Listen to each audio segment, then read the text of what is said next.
Hello everyone and welcome to another video. So today in this video I will show you how I grow neem trees from seeds.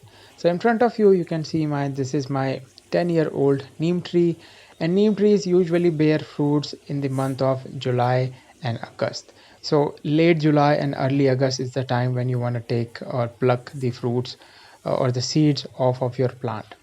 So as you can see in front of you, I've already collected a couple of seeds from this tree, but still two of them were left on the tree. So you can see that this one is a little green at the moment, and there is another one on the other side which is also much greener compared to this one. So I don't think they are quite ripe yet, although this is the perfect time to pluck them off. But I'm gonna still wait at least one more day to take them off, and I will take them plug them next morning or so.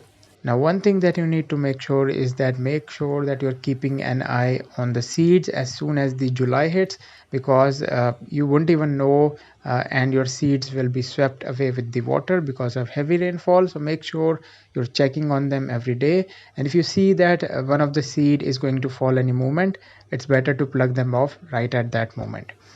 So as you can see, I've collected a couple of seeds, you can see here, and what we need to do now is we need to take the pulp off of the seeds. Is because pulp is the reason which will rot over time. There may be some bacteria on the pulp, and we need to take the pulp out. After taking the pulp away from the seeds, I will wash this with some soapy water, and the soapy water and the soap also helps take away and kill some of the bacteria and fungus that may be growing on top of the seeds, which in future, once we sow the seeds in soil, may prevent our seeds from germinating, because it may cause some bacteria or some fungus may cause our seed to rot even before germination. So washing the seed with some soapy water helps prevent something like that from happening. So let me just wash them with some water, and at the end I will also wash them in some soapy water. Alright, so I've washed these seeds. Once your seeds are washed, what we need to do is we need to wrap this in some paper, and I will put this under the sunlight for at least 1 hour or so, or until the seed is dried up completely. And then once the seed is dry, I will sow the seed next day. Alright guys, so here is my soil mixture. So what I did was I used 2 mugs of coco peat and 1 mug of normal garden soil. So 2:1 is my ratio. So I've got 2 parts of coco peat and 1 part of normal garden soil, and this is how it looks after mixing all together. So here I've got my pot completely filled. I don't want to completely fill this up. Now make a small hole in the middle, and in here let's drop our seed. So here is our seed. You remember we dried this up in sunlight for about 1 hour, and this is the second day I'm doing this. I've got 2 seeds here, so let me take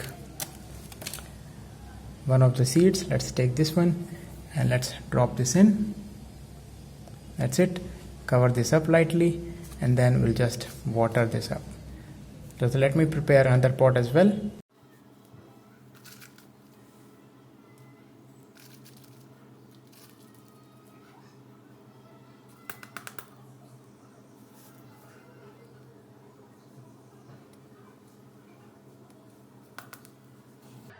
Alright guys, so I have filled all these pots up with the same mixture, 2 part coco peat and 1 part normal garden soil, and I have already put 1 seed in each container. So let me put all these container in this tub that I recently filled with some coco peat.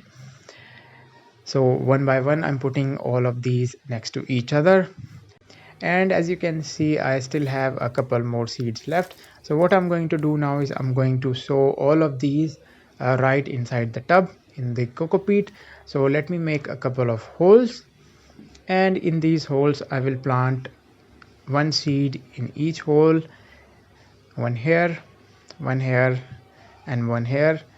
So after putting all the seeds in the holes, I will cover them up with the coco peat in the tub, and because all the pots and all the seeds are in the tub, they will create a decent homogeneous humidity all around the tub, and it will help our seeds germinate a little faster.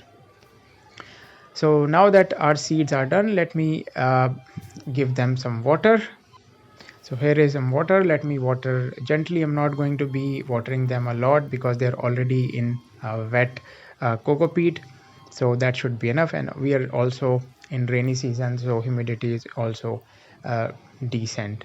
All right, so looks like I've watered everything up. Now all we have to do is wait for a couple of days, 10 or 15 days, and hopefully after 10-15 days we should be able to see some of them germinate. Also, among all these pots there is at least one pot which is a little older, meaning I sowed one seed a couple of days earlier than all these seeds. So after 10-15 days I think that pot should germinate a little earlier compared to the other ones.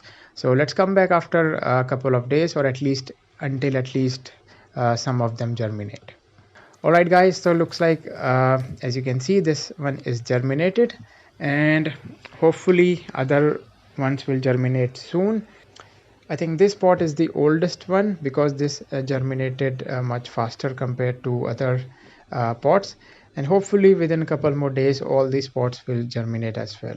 So there we go. This is how I grow neem trees from seed.